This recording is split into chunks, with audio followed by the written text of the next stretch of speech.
দক্ষিণ এশিয়ান শ্রেষ্ঠত্বের লড়াইয়ে মাঠে নামছে বাংলাদেশ দল। সাফের মঞ্চে শিরোপা জিততে সেরা একাদশে দিতে চাইবে বাংলাদেশ।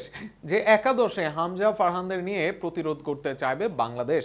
সাফের মঞ্চে বাংলাদেশের সম্ভাব্য সেরা একাদশ নিয়ে থাকছে প্রতিবেদনে। 2 বছর পর আবারও মাঠে গড়াচ্ছে দক্ষিণ এশিয়ার বিশ্বকাপ খ্যাত সাফ। এবার ঘরের মাঠে এই আসরে মাঠে নামছে বাংলাদেশ। একই সাথে আসরের জন্য শক্তিশালী দল পাচ্ছে বাংলাদেশ। যদিও একাধিক খেলোয়াড়ের ক্লাব থেকে নিশ্চয়তা পাওয়া নিয়ে আছে শঙ্কা, তবে এরপরেও সবাইকে নিয়ে সেরা একাদশী করতে চাইবে বাংলাদেশ।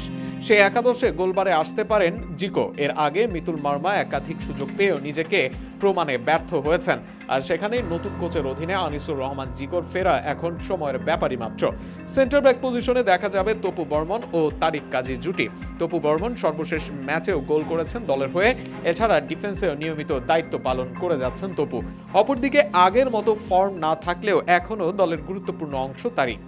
ফুলব্যাকে এক পজিশনে থাকবেন বিশ্বনাথ, আবার অপর প্রান্তে দেখা যেতে পারে জায়ান আহমেদকে।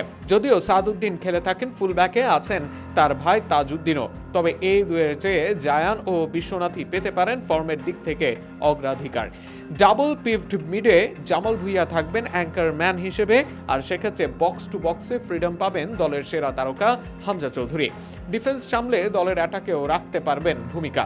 অপরদিকে ফর্মে থাকলে সামিত সোম অ্যাটাকিং মিডে আসবেন একাদশে।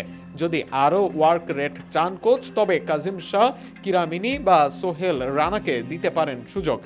এক উইংয়ে ফিরবেন রাকিব হোসেন। অন্যদিকে ইপিএল এর দ্বার প্রান্তে থাকা ফারহান আলী ওয়াহিদের হতে পারে অভিষেক।